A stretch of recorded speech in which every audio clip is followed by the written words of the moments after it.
He flat out called Tyson an idiot and said, I'll debate that guy anytime, any place. What's up, guys? One of you has challenged me to call the line. I think that's the name of the episode, Call the Line. And you said that you would do the 666 challenge and that you would give 6 charities $6 6 times if, all this kind of stuff. And that at least got me interested enough to check out a video about pink unicorns or something along those lines that was presented by Chewed Gum, I think is her handle name. And before I go into what she stated on that interview that I want to critique, I just want to share with you, if you'll hang on for 3 to 5 minutes, I'm going to try to give you a brand new angle in the atheism-theism debate that you've not heard anywhere, or at least I haven't heard it. I'm not saying that somebody hasn't thought this, but I haven't heard it presented as of yet. But first of all, why is it that atheists, when they choose handles, names to be called and referenced by, that they want to choose names that are almost meaningless? Is that like supposed to be more of a reflection of the worldview? I don't know. And then in her case, maybe what she's doing is just trying to be safe because, girls do need to be safe online, etc. So she was asked, a caller called in and asked, he said, how did you start down the road of atheism? She said, well, originally I was a Christian. And I just wanted to be able to defend my faith more so. And she said, as I began to study up on it, basically I began to doubt and everything. And she said, I learned about the burden of proof argument. And I just kind of saw we didn't have, and I'm paraphrasing a little bit here. She said, we just don't have evidence. And so she kind of relinquished her faith. Well, I want to dive right into that for a second, because what is the burden of proof argument where the presenter has to present the evidence and facts? At its backdoor scheming quality, the burden of proof proposition is an appeal to authority.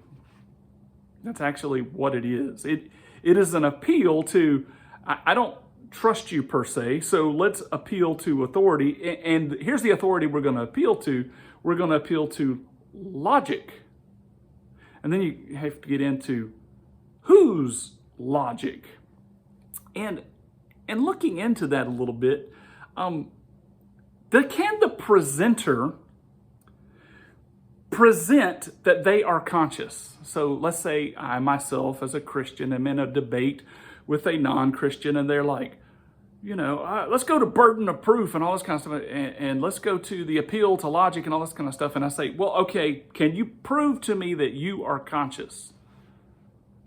This is one of the problems with solipsism, hard and soft, etc., is that there has to be a starting point of faith. There has to be this starting point of faith.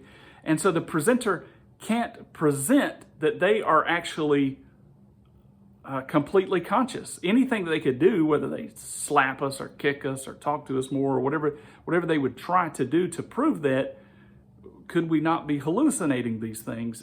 And we know that. So there's this step of faith one has to make before they even get to the appeal to authority or to the burden of proof request. And I think that is something worth noting. Also, then let's just say that you accept that the presenter is conscious, that the person is conscious. Now it's kind of a battle over logic and authority. Whose authority? Is it your authority or is it my authority? And is it your logic is better than mine or my logic is better than yours? And consider the atheist view on slavery. They don't like slavery. And so are they proposing to be the master or are they proposing to be the slave? Or are we appealing to logic in its essence, whatever logic is? And so I want to try to nail this down. What is logic? Is logic written words or some kind of mathematical equation? And I would say it obviously cannot be those things, because if something is written down, it is then just symbols representing something, just the same way our speech is. And so logic isn't words and symbols. So so what is it? Is logic a precise explanation? No, logic is not a precise explanation, because someone else could present the same essence of what logic is with totally different words. They might have to align in some fashion, but they could present you could have two totally different explanations that get to the same essence or truth. So then, is logic the deeper meaning of what we're talking about? Is logic then something that we're kind of supposed to surrender to? Is that what we're supposed to be considering here? Or what about the rules of logic? Like maybe somebody would try to confirm that logic exists in that fashion and saying, if you follow the rules of logic, they work. Or if you don't follow them, they will crush you. These last several points almost seems like you're tying logic to a case for God. Isn't it funny that an atheist at times don't even realize that they chastise somebody for appealing to things in a way that they actually appeal to things? Their case for logic is the same sort of case that we would make for God, and surely there's some common ground there. Well, Chewed Gum went on to say that she needs some evidence to believe it. Well, that's really interesting. So I want to talk about levels of evidence for a moment and what that takes us to. In the criminal justice system, there are three main levels of evidence, as far as I understand it. There is non-evidence, and if we're going to put a percentage on this, non-evidence would be anything that's like 50% or lower. Like, if you got a 50-50, you're going to believe something or not believe something. 50% of lower is not considered evidence. So then the preponderance of evidence category is anything from 51% upwards, let's just say 20% or so. And so this is when there is enough, facts or evidence or whatnot to tip the scales so that one could believe something. And so you don't always have to have high levels of evidence. You can have a 51% case, and that is enough to believe something. And the justice system realizes this because they know men have been reasoning for years and decades and centuries and millennia on how reasoning works. And so we understand that you can have a minimum case. Well, then the next level of reasoning is clear and convincing. Like, oh, there is a pretty good amount of evidence on this. It is what it is. It's obvious. It's direct. It's straightforward. That's what it is. And then we talk about the beyond reasonable doubt category, which obviously you want if you're being tried on murder charges. If you're being tried in that fashion, you don't want to go to jail for 30 years. So you want anybody that convict you to have beyond reasonable doubt to convict you. And so that should take us up, upwards of 90% or higher. But what's really interesting in this debate of atheism versus theism is, let's just start at the groundwork here of 50-50. Atheists say, I don't see evidence for God. And Christians and God believers say, well, there's obviously evidence for God. And so you got 50-50. And so all I only need is 1%.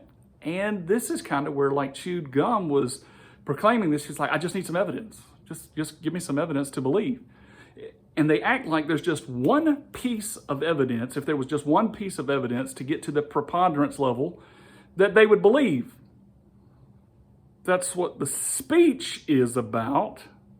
But the actuality, the person is way, way, way, way, way in a different category of beyond reasonable doubt.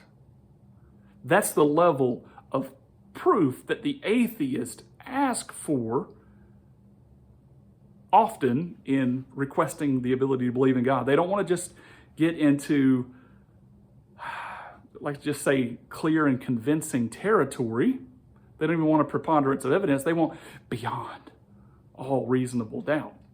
So when you counterbalance every piece of evidence that is given to you with an I don't know, you're actually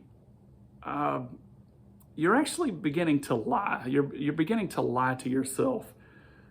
Because if you're in the 50-50 category, and I could see somebody handing one piece of evidence and be like, I don't know. And I can see somebody handing you two pieces of evidence, like, I don't know. But after somebody's been handed like 50, 60, 70, 100 pieces of information, you just keep saying, I don't know, there's a dynamic going on that is a chosen dynamic. And I'm going to give some evidence of what this is. And here is the evidence. Let's say that an atheist could request an exact miracle from God. Like, okay, God, I want you to appear in this room in bodily form and speak and talk to me. I want you to appear in bodily form and speak and talk to me. And, obviously the sooner the better. And then I will believe. But any miraculous event can be doubted. I don't know that the atheist would doubt it in the moment of it happening. But if you gave it 2 or 3 weeks and there was a little bit of passage of time, couldn't it be doubted? And I would say that it will be doubted because of this. God shows up, stands in the room, proclaims himself to them.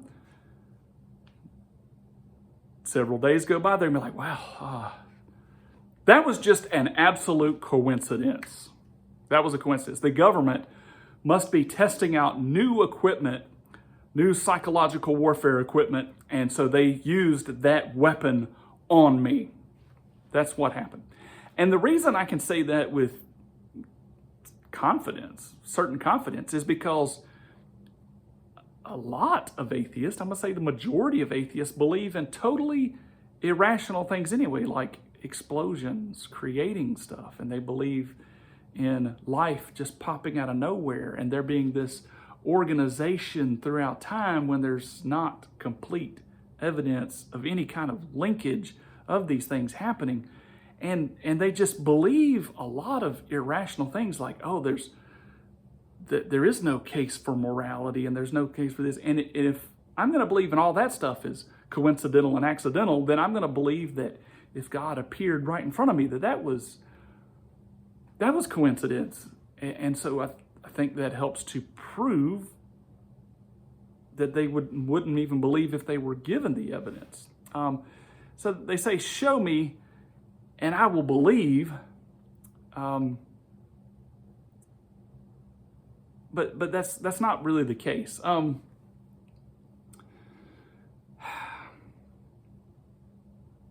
Let me move on. You are a faith machine. This is the part I was saying that is new. You are a faith machine. And let me describe this for you. None of us have a few seconds ago. We don't have that any longer. We believe that it was real, but we don't have any kind of proof of that. Now, I know somebody right now I can back up this video and show that, no, that doesn't even prove anything because that isn't the video of you watching it. And even if it was, could that not have been generated by somebody? And you do have your memory, but that gets to another level of trust that we're talking about. We believe in our memories. So you believe that the recent past is legitimate. You also have faith and believe in a coherent experience. This is one of the reasons that you believe that there is a past, because I've been cogent, right? I've been logical. I'm grasping things properly, so I have faith in that. You also believe in the passing of time. You believe that there was a past, you believe there's a present, and you believe there's a future. You can kind of get your hands on the present. You can kind of be here in this moment, but those other two things, like, wow. And I know some people are going to be like, that's not what I believe. Well, it's just like Salpowski saying he doesn't believe in free will. I don't believe in free will, but I can't quite pull that off. Any person that doesn't believe in the past, present, and the future, they might have some other kind of viewpoint or opinion, but how do they live?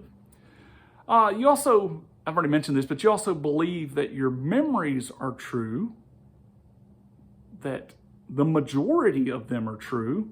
You know, we might have the allowance that there's some that are not true, but if we don't think they're true, we usually eject them and get rid of them. So we believe that our memories are true. We believe that our foundational thoughts are true. Whatever your base thoughts are, I don't know if you've ever done this philosophically, but just ground down your thoughts. You believe that your base thoughts are true, like I think, therefore I am. You believe that is true in some kind of way, shape, form, or fashion. And so you build your mental state off of faith in that. Not only that, you believe that the complex thoughts coming from that are true, the ones that help you process and do more, let's just say, complicated things. You also believe your current analysis of things is true. Like some of you believe, like, this guy's an idiot. He doesn't have a clue what he's talking about. They believe their overall analysis is true, which further points to the fact that they have faith that their ability to analyze is true. It's two different things. They believe the analysis is true, and they believe their ability to analyze is true. You also trust that the objects around you, and this gets back to kind of solipsism or whatnot, you believe that those objects are real and true. And then if you don't, maybe you go to test it, but as soon as you test it and then you go back from it, it might not be true again, but you have faith that nothing has changed. You believe in permanence. You also trust that the signals that your body are giving you, like when you touch something, you believe that those signals are accurate and proper. You also believe that the connections and the knowledge and the recall that's in your brain, that those are connecting and firing as they should. And we could probably deeply extrapolate so much more than this, but we are a living, moving, breathing faith machine. And most of what we believe in is completely untested. There is some testing, but there's a lot of things that we can't fully test, and we don't even seek to. Isn't it funny then what we choose to throw that against God? But jumping back, doesn't the atheist have the right, but I demand there to be evidence? I'm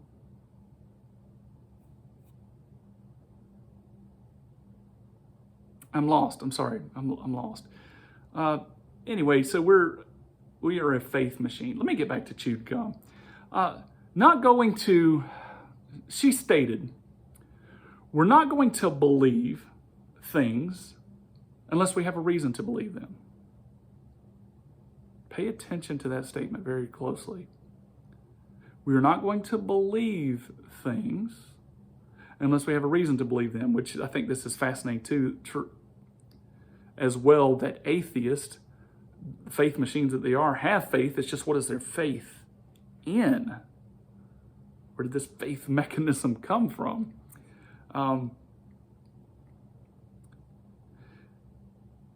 But she said we have to have a reason to believe. And I think here she is beginning, I think this kind of Freudian. I think she's either self-deceiving or maybe she's openly deceiving. I'm not quite sure. But she said, I have to have a reason to believe. And I'm going to dive into why that is not the case, because surely in the past she has been given lots of reasons to believe, but she has never believed. And so now she's heightening that and saying, I actually am going to ask for evidence to believe. instead of reason. And so what this actually shows, this doesn't really help us to get to the truth of the matter so much as it reveals the psychology of a person. So let's say a Christian walks up to an atheist for the absolute first time, and the Christian begins to share with them, I have met the Lord. He has come into my life. He has changed me. And the theist begins to share this with the atheist, and they go like, no, I don't trust you. That says more about the psychology of the person than the truth of the matter. It says that instead of having this openness towards people, I have this distrust of things. And then maybe you could say even I have a distrust of religious people, but why would that be? It's because I have put faith in another atheist who said that they're not trustworthy or they're all delusional, or who gave me those ideas, and I have faith in those ideas that all these people that haven't done anything to me yet are delusional. And so it says more about the psyche of a person and then whether the Christians are telling the truth or not. So it says, I don't trust you. But evidence isn't a reason. Asking for evidence is a dual-headed power play. Asking for evidence is putting the other person on the do not trust thing. So it's kind of making it inferior. I don't trust you. You have to prove yourself to me. And so I'm lowering your esteem. I'm lowering who you are. And then on top of that, when you give me the evidence, that elevates me because I have to have the right and the power to elevate that. But I want to present this. I am beginning to think. I haven't finally formulated this.